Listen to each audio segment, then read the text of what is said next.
ब्राह्मण समाज, सवर्ण समाज उन सवर्ण सांसद विधायकों का हिसाब करेगा जो आज चूड़ियां पहन के बैठे हुए हैं, जो मौन धारण करके बैठे हुए हैं, इसकी सहमति दिखा रहे हैं। सबसे पहले हम उनसे हिसाब लेंगे, उसके बाद बाकी का हिसाब होगा। कोई भी कानून जिस तरह से बना रही है, इसको वापस नहीं लिया तो हम उग्र आंदोलन करेंगे, हम संसद भवन का घेराव करेंगे। हम जितने भी सांसद हैं जो इस कानून को पास कराने में तालियां बजा रहे हैं, उनके घरों का घेराव करेंगे, उनके घरों में ताला लगाने का काम करेंगे, उनको चूड़ियां पहनाने का काम करेंगे, लेकिन ये काला कानून स्वीकार नहीं करेंगे। जो सवर्ण सांसद है कि सभी सांसद? अब हमारे लिए सवर्ण और सांसद, सवर्ण और दलित ओबीसी नहीं रह गया। वो जितने लोग हैं वो सब एक जाति है, सब सवर्ण विरोधी है।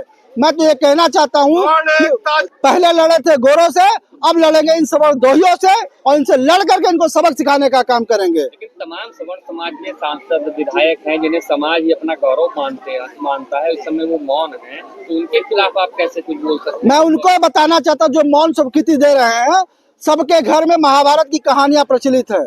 महाभारत की कहानी में जब द्रौपदी का चीरहरण हो रहा था तो वहां पे भीष्म, द्रोण और कर्ण जैसे लोग बैठे हुए थे जो इस चीरहरण को देख रहे थे, जबकि वो बहुत बड़े बलशाली थे, वो बहुत बड़े योद्धा थे और उनका महाभारत में क्या हश्र हुआ था कि सबका विनाश हुआ था। तो ये जो सवर्ण सांसद हैं जो चूड़ियां पहन के बैठे हुए हैं, जो हमारे समाज का चीरहरण करवा रहे हैं, उनको बताना चाहता हूँ कि उनका हाल द्रोण, भीष्म और कर्ण जैसा होगा, सबका सफाया होगा और पहला हिसाब उन्हीं का होगा।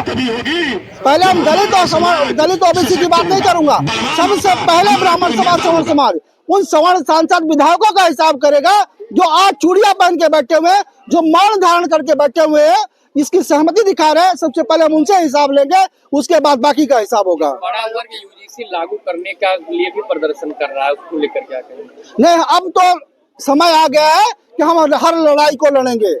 अगर समय आ गया है कि अब हम अपने आप को बलिदान देने के लिए भी तैयार हैं। अगर हमको सदन से लड़ना पड़ेगा, अगर सदन के बाद हमको खुल करके किसी संप्रदाय से लड़ना पड़ेगा, हम लड़ेंगे, लेकिन ये काला कानून नहीं वापस कराएंगे। और अब तो आरक्षण पे बात होगी, अब SC/ST एक्ट पे बात होगी। दे दिया 75 साल, अपने हक की रोटी दे दी, अपने बच्चों की रोटी दे दी। अब किसी भी कीमत पे किसी भी चीज को बर्दाश्त नहीं किया जाएगा। केवल यूजीसी नहीं, अब तो आरक्षण पे भी बात होगी, SC/ST एक्ट में भी ये बात होगी, हमारे जो जमीनें दी गई हम उस जमीनों में भी बात होगी। हर चीज हमारी वापस की जाए, अब इस पे बात होगी।